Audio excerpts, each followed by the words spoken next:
सा।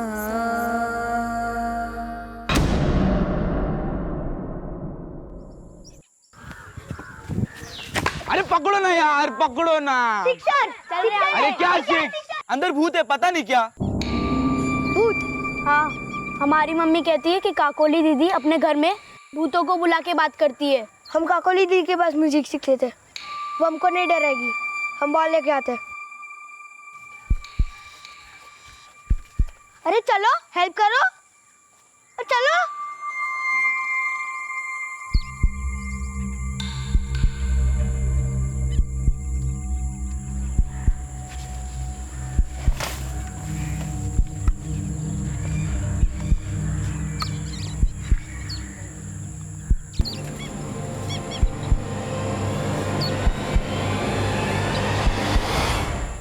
गामा गा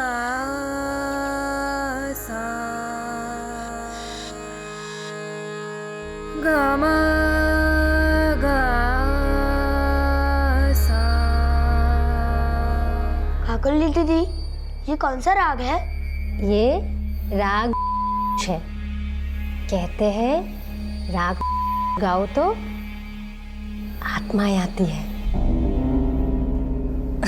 अरे डरो मत, आत्माएं बुरी चीज नहीं होती है। कहते हैं आत्मा ही हमें परमात्मा से मिलाती है। तो गाओ अम्मा शोंगे, गाओ। सा गा मा धा नी नी नी नी।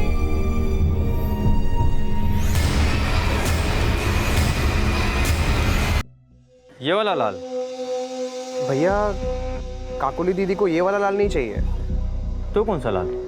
वो होता है ना, वो खून जैसा लाल।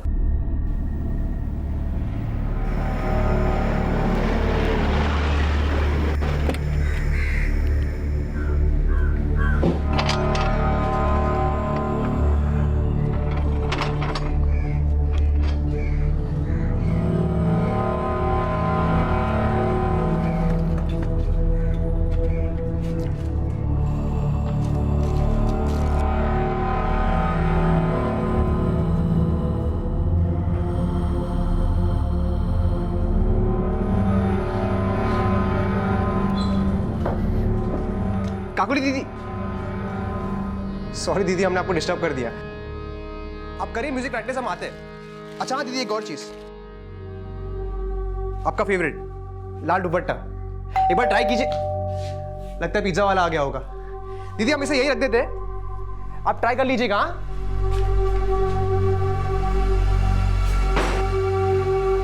पहले काकोली दीदी बहुत अच्छी थी, मुझे म्यूजिक सिखाती थी। मुझे मालूम नहीं था कि वो भूत बुलाती है। भूत भूत कुछ नहीं होता बेटा।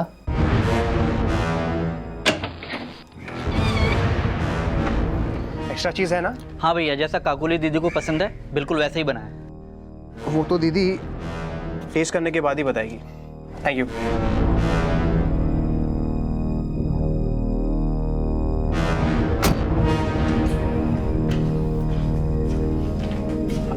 सुन सर, ये आपकी मेडिसिन का वक्त हो गया। अरे हमारा मेडिसिन का वक्त तो रोज होता है, लेकिन पता नहीं वो वक्त कब आएगा जब काकोली अपना जंतर मंत्र से दिमाग हटाएगी। आपको भी ऐसा लगता है कि काकोली मैडम जादू टोने की प्रैक्टिस करती है?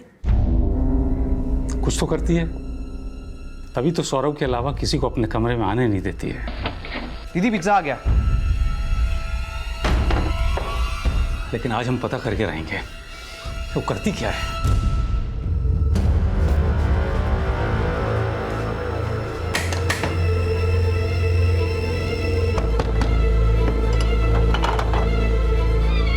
काकोली को बुला, हमको उससे बात करनी है। बाबा आप जानते हैं ना, दीदी ने आपसे रिश्ता तोड़ दिया। वो आपकी शक्ल भी देखना नहीं चाहती।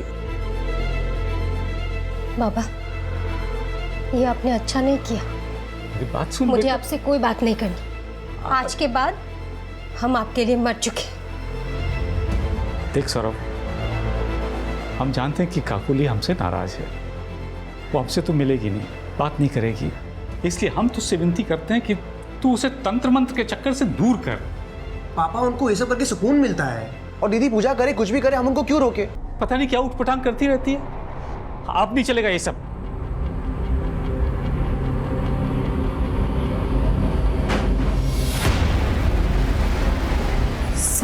सर क्या हुआ?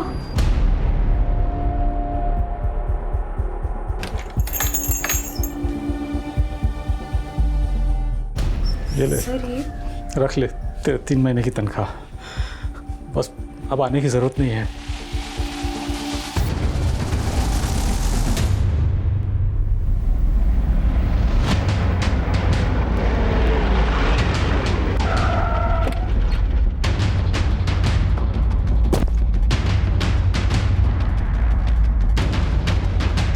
हट जाइए, हटिए, पीछे हटिए, पीछे हटिए।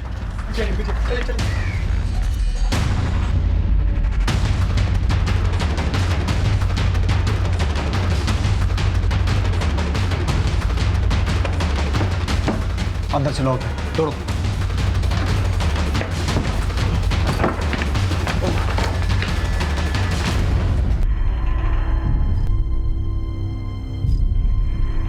सर, हम यहाँ पड़ोस में ही रहते हैं। रात को सोने के वक्त जब हम खिड़की बंद करने के लिए उठे तो देखा कि यहाँ से धुआं निकल रहा है। अगर धुआं रात से ही उठ रहा था तो आपने रात को चेक क्यों नहीं किया? सर, इस घर से 24 घंटा धुआं निकलते ही रहता है। मतलब? वो क्या है ना सर, भवानी जी की बेटी काकोली तंत्र मंत्र करती रहती है, इसीलिए उसके रूम से हमेशा धुआं उठता रहता है। तो अभी कहाँ है उनकी बेटी? सर, वो तो पता नहीं, वैसे भी वो कम ही दिखती है। जब से भवानी जी से अलग हुई है ना, तब से वो घर का बंटवारा करा के भवानी जी के बेटे के साथ फर्स्ट फ्लोर पे शिफ्ट हो गई है। इसीलिए भवानी जी ने भी अपनी देखभाल के लिए साहब एक नर्स रख ली थी। नर्स? कौन? मंजू नाम है उसका। तो अभी कहाँ है वो? सर, वो भी सुबह से दिखाई नहीं दे रही है।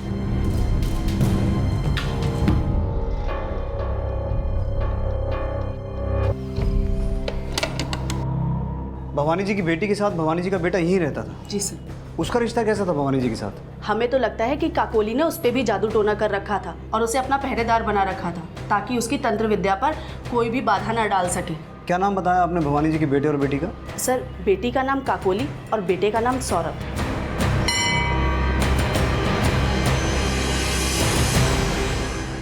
सर, कमरे से केरोसिन बॉक्स और मैच बॉक्स मिला है। ऐसा लगता है किसी ने भवानी सिंह को जानबूझ के जलाया है। सर ये देखिए, ये खिड़की भी खुली हुई मिली थी और सर यहाँ से ये टूटी भी हुई है। सर ऐसा लगता है पहले भवानी सिंह को किसी ने अंदर जलाया और उसके बाद ये दरवाज़ा बंद करके खिड़की से वो बाहर भाग गया। पड़ोसियों ने बताया कि फर्स्ट फ्लोर पे भवानी सेन का बेटा और बेटी रहते थे और नीचे ग्राउंड फ्लोर पे भवानी सेन के साथ एक नर्स रहती थी, और अभी तीनों ही गायब हैं। सर इस कमरे से ये फ़ोन भी मिला है, हो सकता है ये भवानी सेन का हो और इसमें उन तीनों के नंबर भी हो। चेक करके देखो। Okay sir.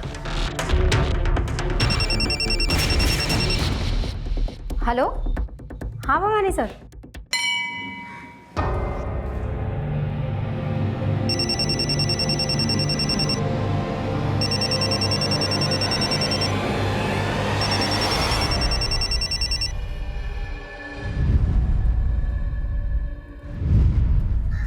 Hello sir, Bhavani की नर्स मंजू और सौरभ से तो बात हो गई है, लेकिन काकोली का फ़ोन स्विच ऑफ जा रहा है। सौरभ से जब उसकी बहन काकोली के बारे में पूछा तो उसने कहा कि कल रात से वो काकोली को ही ढूंढ रहा है। ढूंढ रहा है मतलब? सर उसका कहना है कि काकोली कल रात से कहीं चली गई है। हम कहे थे बाबा से काकोली दीदी से मत मिलो। ये सब बाबा की गलती है, काकोली दीदी की गलती नहीं है। ये जो कुछ भी हुआ है बाबा की वजह से हुआ है। हमारी काकोली दीदी बहुत अच्छी है, कि कोई गलती नहीं। सर, कल भवानी सर ने हमको जॉब से निकाल दिया था। उसके बाद हम अपना सारा सामान लेके अपने घर झरिया आ गए। कल ही उन्होंने तुम्हें नौकरी से निकाला और कल रात को ही उनकी मौत हो गई। तुम्हें क्या लगता है तुम्हारे इस झूठ पे हम विश्वास कर लेंगे? सर, हम झूठ नहीं बोल रहे। कल भवानी सर, काकोली मैडम और सौरभ का झगड़ा हो रहा था। पिछले 6 महीने से भवानी सर काकोली मैडम को मनाने की कोशिश कर रहे थे, लेकिन काकोली मैडम उनकी शक्ल देखना पसंद ही नहीं करती थी। सुन तो, काकुली, काकुली बेटा, बेटा सुन तो, काकुली। पर पता नहीं कल क्या हुआ। भवानी सर काकोली मैडम से मिलके आए तो बहुत टूटे हुए लग रहे थे। ये ले। सर, रख ले तेरे 3 महीने की तनख्वाह, बस अब आने की ज़रूरत नहीं है।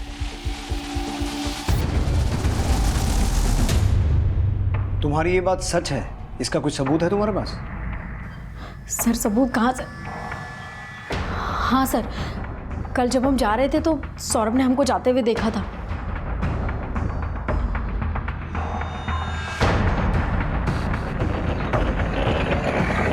हाँ सर, हमने मंजू को अपना सामान लेकर घर से बाहर जाते हुए देखा था, और फिर जैसे हम अपने कमरे में गए तो दीदी वहाँ से चली गई थी। दीदी? हम तब से काकोली दीदी को ढूंढ रहे हैं। उसके बाद घर में क्या हुआ ये हमें नहीं पता। सौरभ, ऐसा भी तो हो सकता है कि सब कुछ तुम्हारे सामने हुआ हो, तुम्हें पता हो कि काकोली कहाँ है। सर, हम जानते हैं कि हमारी दीदी गायब हुई है, लेकिन आप उन पर ऐसे शक नहीं कर सकते।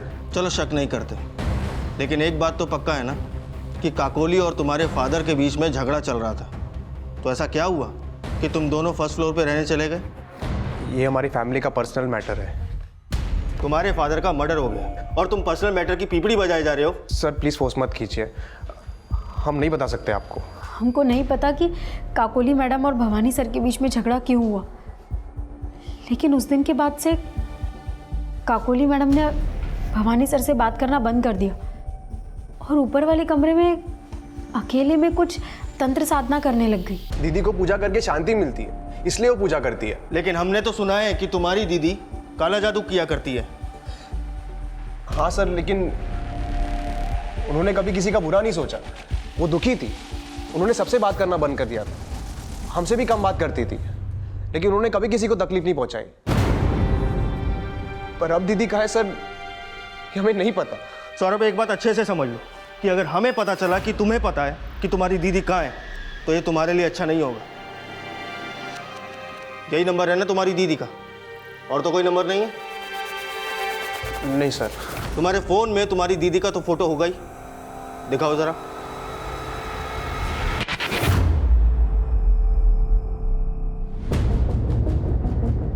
चलो मान लिया कि तुम सच बोल रही हो, पर क्या लगता है तुम्हें काकोली अपने पिता को जला के भाग गई? हमारे जाने के बाद वहाँ क्या हुआ हम नहीं जानते। हमने भवानी जी का फोन चेक किया।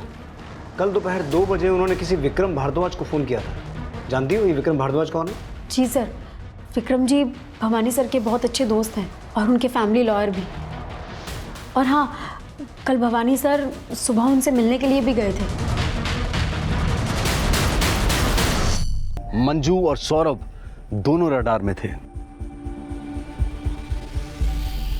और काकोली को ढूंढने की कोशिश की जा रही थी। सौरभ, भवानी सेन, मंजू और काकोली के कॉल रिकॉर्ड्स निकाले जा रहे थे और वहीं विक्रम भारद्वाज और भवानी सेन की मुलाकात की वजह जानने की कोशिश भी की जा रही थी। भवानी का मर्डर? आप तो भवानी जी के दोस्त हैं, आपको किसी ने बताया नहीं? भवानी का कोई होता तो बताता ना। भवानी तो अपने बच्चों से तंग आ चुका था, कल भी आया था, रो करके गया। कल आपकी भवानी जी से क्या क्या बातें हुई? सर, भवानी ने पहले एक विल बनवाया था जिसके मुताबिक उनके बाद उनके घर और जायदाद के लिए नॉमिनी थे उनके बच्चे सौरभ और काकोली। लेकिन अब वो ये विल चेंज करके अब वो घर बेचना चाहते हैं। दरअसल उस घर के मालिक भवानी और उसके छोटे भाई सुब्रतो हैं। भवानी जी के भाई भी हैं? हाँ सर, सुब्रतो उनके छोटे भाई हैं। दरअसल ये मकान उनका पुश्तैनी मकान है। वैसे सुब्रतो वहाँ रहते नहीं हैं। पहले दोनों भाई ये मकान बेच करके अपना हिस्सा अलग कर लेना चाहते थे, लेकिन काकोली इसके सख्त खिलाफ थी। माँ की भावनाएं जुड़ी हुई है इस घर से। मैं अब भी उन्हें यहाँ महसूस करती हूँ। हम नहीं देंगे ये घर बेचने के लिए, कभी नहीं। अरे लेकिन बेटा सुन ना। कल वो कह भी रहा था अगर इस बार वो घर बिका तो ठीक है, वरना ये घर कभी नहीं बिकेगा। ऐसा क्यों? क्योंकि पिछले 6 महीने से काकोली ये अफवाहें फैलाने की कोशिश कर रही है कि उस घर में कुछ आत्माएं आती हैं। इस बात से भवानी बहुत परेशान था। वो विल बदल करके अपने बच्चों को यह जताना चाहता था कि अगर उन लोगों ने ये सब बंद नहीं किया तो उन्हें बेदखल कर देगा अपनी जायदाद से।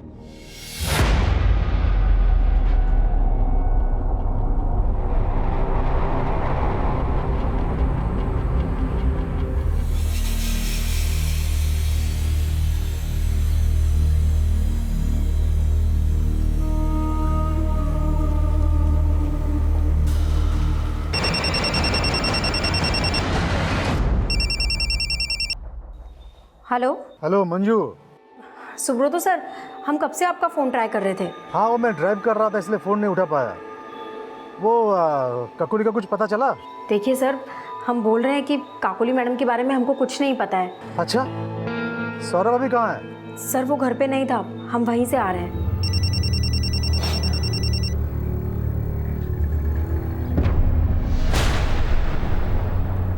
हेलो सौरभ, तू काकोली दीदी से मिलना चाहता है तो बांस जोड़ा आजा।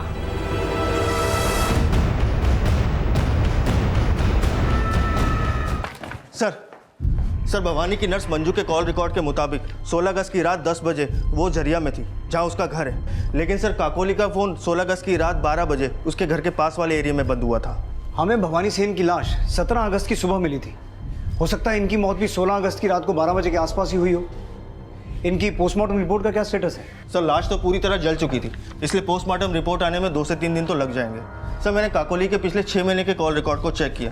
सर पता चला पिछले 6 महीने में उसके फ़ोन से एक भी आउटगोइंग कॉल नहीं किया, सिर्फ इनकमिंग कॉल है, वो भी मोबाइल कंपनीज़ के या फिर क्रेडिट कार्ड कंपनीज़ के। सर मैंने काकोली के पिछले 6 महीने से पहले के कॉल रिकॉर्ड को भी चेक किया, एक भी ऐसा नंबर नहीं मिला जो किसी तांत्रिक का हो।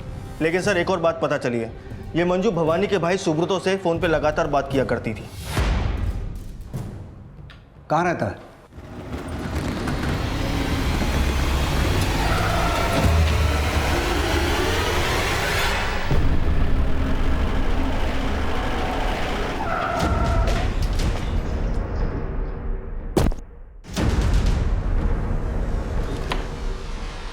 सुब्रतो सेन? जी, मेरा नाम सुब्रतो सेन। हाँ सर, मैं अक्सर मंजू को फ़ोन करता था क्योंकि सर वहाँ दादा अकेले रहते थे और दोनों बच्चे उनका ख्याल नहीं रखते थे, इसीलिए मंजू को फ़ोन करके उनका हाल चाल पूछता था।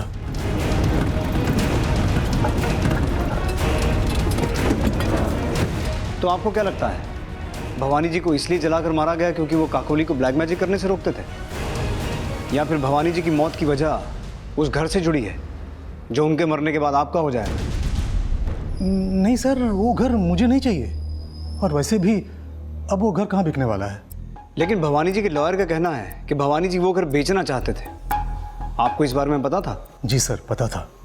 दादा उस घर को बेचकर काकोली को उस तंत्र मंत्र से दूर ले जाना चाहते थे। आपके परिवार में और कौन कौन है? मैं, मेरे वाइफ और मेरी बेटी पीहू। बेटी कहाँ है वो?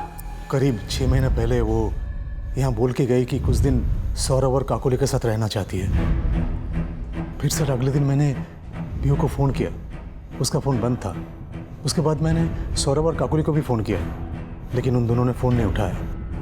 फिर सर मैंने थक हार के दादा को फ़ोन किया। सर सुब्रतो दादा का फ़ोन आया। हाँ बोलो। दादा ज़रा पीहू से बात कराइए। पीहू? पीहू तो यहाँ नहीं है। आपकी बेटी पीहू पिछले 6 महीने से गायब है और आपने पुलिस की मदद नहीं ली।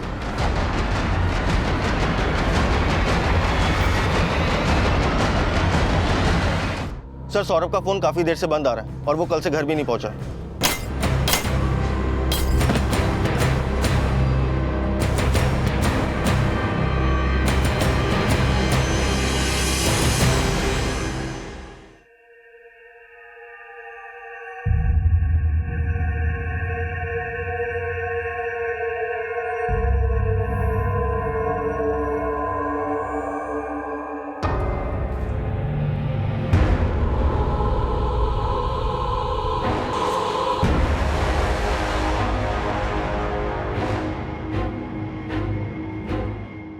ये माजरा क्या है?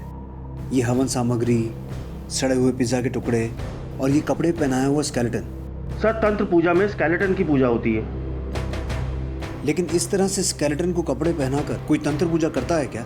सर हो सकता है ये पीहू का स्केलेटन हो और काकोली ने तंत्र पूजा के लिए पीहू की बलि दे दी हो, और शायद इसी वजह से सौरभ और काकोली यहाँ किसी को आने नहीं देते थे। इसका डीएनए पीहू के फादर के डीएनए से मैच करवा के देखो और इस कमरे का चप्पा चप्पा छान मारो, शायद कुछ ऐसा मिले जो काकोली और सौरभ की लीड दे।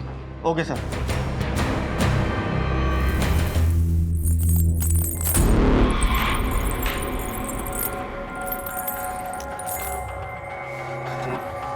दीदी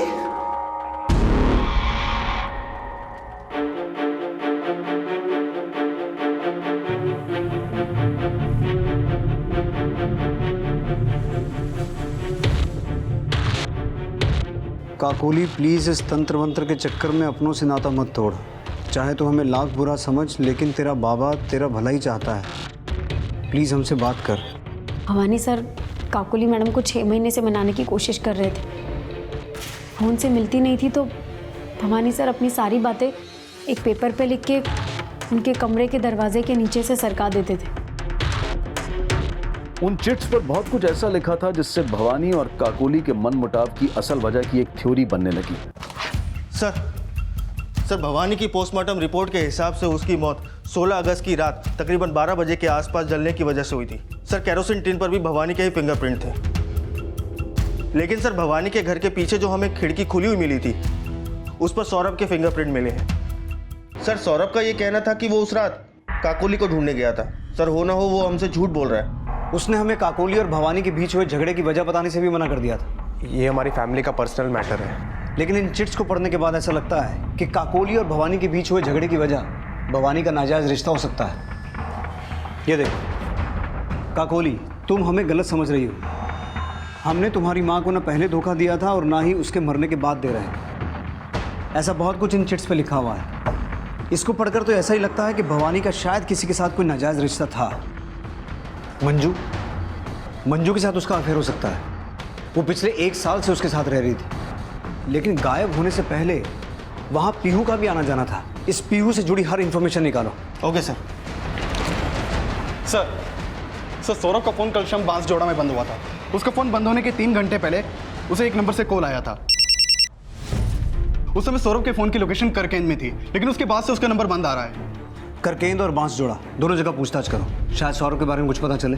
और ये पता लगाओ जिस नंबर से फ़ोन आया था वो नंबर किसका है। Okay sir. पुलिस ने जब उस नंबर के बारे में पता किया तो पाया कि वो नंबर फेक आईडी देकर खरीदा गया था। सर पीहू से रिलेटेड एक इन्फॉर्मेशन मिली है। तकरीबन 6 महीने पहले 7 फरवरी को पीहू घर से निकली थी और 7 फरवरी को ही उसका फ़ोन आखिरी बार रांची में बंद हुआ था।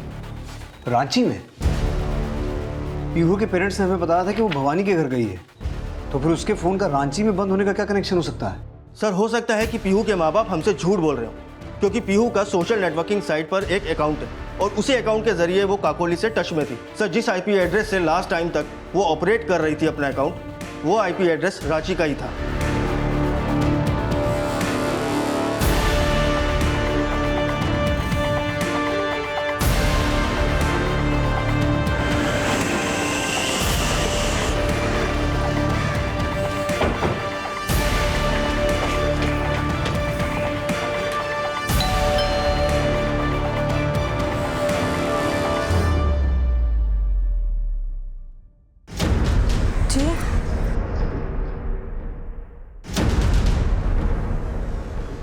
हम झूठ नहीं बोल रहे हैं सर। हम विशाल से प्यार करते थे, लेकिन हमारी फैमिली इंटरकास्ट मैरिज के खिलाफ थी। इसलिए हमने और विशाल ने 6 महीने पहले भागकर शादी कर ली। पर सर उसके बाद से हमारी फैमिली से कोई कांटेक्ट नहीं है। अपने पेरेंट्स से कांटेक्ट नहीं किया, लेकिन काकोली से तो तुम टच में थी। हाँ सर, हमारी फ़ोन पर कभी कभी बात होती थी। किस नंबर पे? हमने रांची आने के बाद एक नया नंबर ले लिया और उन लोगों ने भी एक नया नंबर ले लिया ताकि हमारे बारे में किसी को शक ना हो। वो नंबर दो। सर ये नंबर। तो इस नंबर पे तुम्हारी सौरभ या काकोली से आखिरी बार बात कब हुई थी? सर काकोली से तो हमारी 6 महीने से कोई बात नहीं हुई। हम जब भी कॉल करते हैं तो सौरभ फ़ोन उठाता है और वो कहता है कि काकोली हमसे सिर्फ सोशल नेटवर्किंग साइट पर ही चैटिंग करेगी, क्योंकि वो मौन व्रत रखकर कोई पूजा कर रहे थे। अच्छा, तुम्हारे पेरेंट्स को पता है कि तुम यहाँ रांची में रहती हो? हाँ शायद पता होगा, पर ये बात वो सबसे छुपाते होंगे, क्योंकि वो कभी नहीं चाहते थे कि उनकी बेटी किसी दूसरे जात के लड़के के साथ शादी करे। ये तो उनके लिए बदनामी की बात थी ना। मुझे तो लगता है वो सोचते होंगे कि उनकी बेटी मर गई। सर पिछले 6 महीने से सौरभ काकोली के कमरे में किसी को जाने नहीं दे रहा। कहीं ऐसा तो नहीं कि जो स्केलेटन हमें काकोली के कमरे से मिला था वो काकोली का ही हो सकता है। उस स्केलेटन का डीएनए भवानी के डीएनए से मैच करके देखो। लेकिन अगर वो स्केलेटन काकोली का ही है तो काकोली को मारा किसने? सौरभ ने। लेकिन सर पूछताछ में तो ये बात सामने आई है कि सौरभ काकोली से बहुत प्यार करता था। साहब सौरभ अक्सर हमारे यहाँ से काकोली के लिए कपड़े लेके जाता था। उसे काकोली की एक एक पसंद पता थी। सर सौरभ भैया ना अपने लिए और काकोली दीदी के लिए रोज एक्स्ट्रा चीज वाला पिज्जा ऑर्डर करते थे। सर सौरभ और काकोली दीदी पहले यहीं आइसक्रीम खाने आते थे, लेकिन जब से काकोली दीदी तंत्र मंत्र करने लगी तब से सौरभ उनके लिए आइसक्रीम पैक करवा के लेके जाने लगे। काकोली तंत्र करती थी, ये भी सौरभ का झूठ होगा, क्योंकि सौरभ के घर की खिड़की से पिछले 6 महीने से हवन का धुआं निकल रहा था। सर मुझे पक्का यकीन है कि ये हवन कुंड भी इसलिए जलाया जा रहा था ताकि लाश की बदबू को दबाया जा सके। सर सौरभ भैया हर हफ्ते 10 किलो हवन सामग्री और पूजा का सामान लेके जाते थे मुझसे। इसका मतलब ये हुआ कि पिछले 6 महीने से सौरभ काकोली की लाश के साथ रह रहा था, उसके लिए शॉपिंग करके, उसके लिए पिज्जा ऑर्डर करके वो ये बात छुपाने की कोशिश कर रहा था कि काकोली मर चुकी है। सर काकोली के कमरे से कुछ ऑडियो सीडीज मिली थी। उन ऑडियो सीडीज में काकोली की आवाज़ में गाने रिकॉर्डेड थे। सर हो सकता है कि वो गाने इसलिए बजाए जा रहे हो ताकि सबको ये लगे कि काकोली जिंदा है और अभी भी गा रही है। और शायद ये बात भवानी सेन को पता चल गई होगी और उसे जलाकर मारना भी सौरभ की कोई चाल होगी।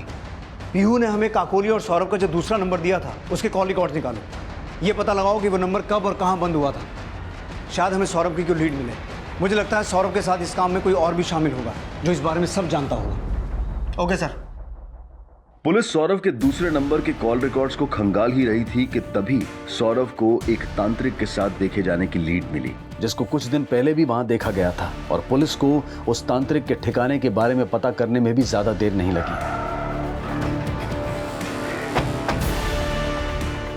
चल चल चलिए बाबा जी अपनी कथा शुरू कीजिए, नहीं तो हम अपना पूजा पाठ शुरू कर देंगे। साहब सौरभ पूछा करता था क्या मरने के बाद किसी को जिंदा कर सकते हैं क्या, तो हमने कहा काकोली को वापस बुलाना चाहता है तो मान ले कि काकोली जिंदा ही है, तो वो हमारे पास आया। महाराज जी बाबा क्या हुआ बेटा? साहब उसने हमको बताया कि उसके बाबा को काकोली के बारे में सब पता चल गया था।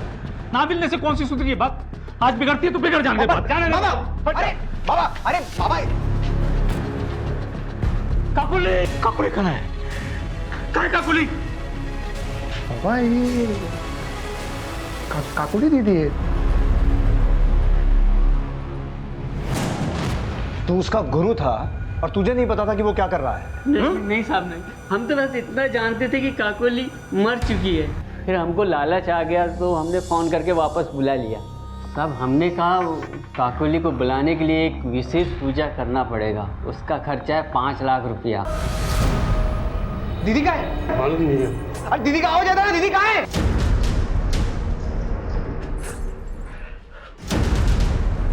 हमारी दीदी कहाँ है? क्या है ये सब? हमने परछाई दिखाई ना। हमें परछाई नहीं, हमें हमारी दीदी चाहिए। दीदी आप हमें उल्लू बना रहे हो, हमें दीदी हमारी दे दो। हमारी दीदी हमारी दे दो। और फिर वो वहाँ से चला गया। चला गया या तूने ही मार के उसकी लाश को ठिकाने लगा दिया कहीं? नहीं साहब हमने ऐसा कुछ भी नहीं किया। बाबा जी की सेवा करो अच्छे से, तब भी सत्य बोलेंगे ये।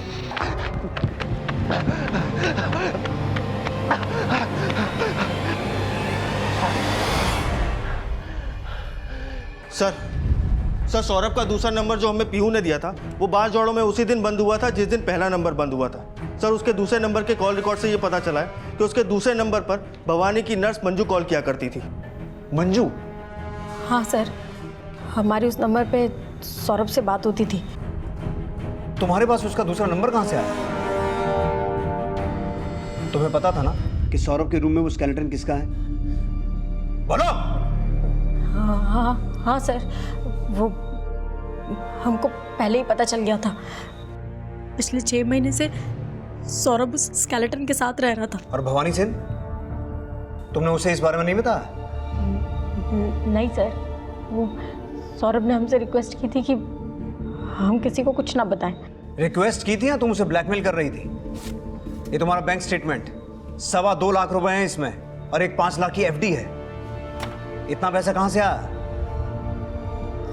सर वो हम सौरभ से पैसे ले रहे थे, लेकिन हम तो वो स्केलेटन काकोली का ही था ना? लेकिन सौरभ ने कभी नहीं माना कि काकोली मर गई थी। मतलब? लेकिन सौरभ काकोली के लिए तुम्हें और अपने पिता को कोस क्यों रहा था? सर दरअसल वो उनकी वाइफ की डेथ के बाद भवानी सर बहुत अकेले हो गए थे, तभी उनका और मेरा तो ये बात काकोली और सौरभ को पता चल गई थी? हाँ सर, लेकिन भवानी सर उनका बुरा नहीं चाहते थे। लेकिन तुम तो बुरा चाहती थी ना। तुम भवानी सेन के साथ भी रिश्ता बना रही थी और सौरभ को ब्लैकमेल भी कर रही थी। नहीं सर, हम ऐसा कुछ नहीं कर रहे थे। ये सब हालात तो खुद काकोली ने पैदा किए। वो अपने पिता को कभी समझ ही नहीं पाई। गुस्से में आकर खाना पीना सब कुछ छोड़ दिया था। सौरभ ने उनको मनाने की कितनी कोशिश करी। आपकी हालत देखो कैसी हो गई है, कुछ तो खा लो दीदी। माँ की आत्मा की शांति के लिए मैंने व्रत रखा है। 11 दिन मैं कुछ नहीं खाऊंगी, कुछ नहीं पीऊं। काकोली के व्रत के 7वें दिन उसकी मौत हो गई। सौरभ ये सदमा बर्दाश्त नहीं कर पाया। उसको हमेशा लगता था कि काकोली जिंदा है। ये सब बातें सौरभ ने हमको खुद बताई थी सर। हमको खुद ही ये सब कुछ 3 महीने पहले पता चला था। लेकिन 16 अगस्त की रात भवानी सेन को ये सब पता चल गया था। तो भवानी सेन का मर्डर तुमने किया या तुमने और सौरभ ने मिलके? नहीं सर, हमने कुछ भी नहीं किया। उस दिन आपसे मिलने के बाद हमको सौरभ मिला था। उसने बताया कि भवानी सर ने आत्महत्या कर ली।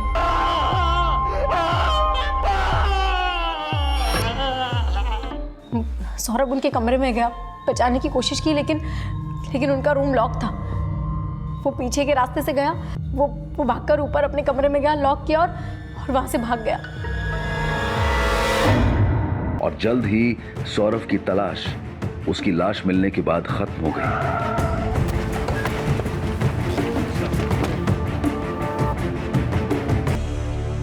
सर, सुबह हम यहाँ से जा रहे थे, तब हमने इसकी लाश पानी में तैरते हुए देखी, तभी आप लोगों को फ़ोन किए। आसपास सर्च करो। सर बॉडी पे किसी तरह की चोट के निशान नहीं है। हो सकता है सुसाइड का मामला हो। ये भी तो हो सकता है कि इसे डुबाकर मारा गया हो सकता है इसे उस तांत्रिक ने मारा हो जिसे एक्सपोज कर सकता था, या फिर मंजू ने जो इसे ब्लैकमेल कर रही थी, या फिर इसका चाचा जो इसके मरने के बाद उस घर का अकेला मालिक बन जाएगा। सौरभ का फोन बंद हुआ बांसजोड़ा में और बॉडी मिली यहाँ पुटकी में। रवि, इन दोनों एरियाज में फिर से एक बार पूछताछ करो। जितने भी सस्पेक्ट हैं उनके कॉल रिकॉर्ड्स, एलिबाई, जितनी भी पॉसिबिलिटीज हैं सब खंगालो और इसकी बॉडी को पोस्टमार्टम के लिए भिजवाओ। Okay sir. पुलिस हर संभावनाओं को खंगाल रही थी, लेकिन किसी भी सस्पेक्ट के खिलाफ उन्हें कोई लीड नहीं मिल रही थी। और सौरभ की पोस्टमार्टम रिपोर्ट से भी यही सामने आया कि सौरभ की मौत पानी में डूबने की वजह से हुई थी।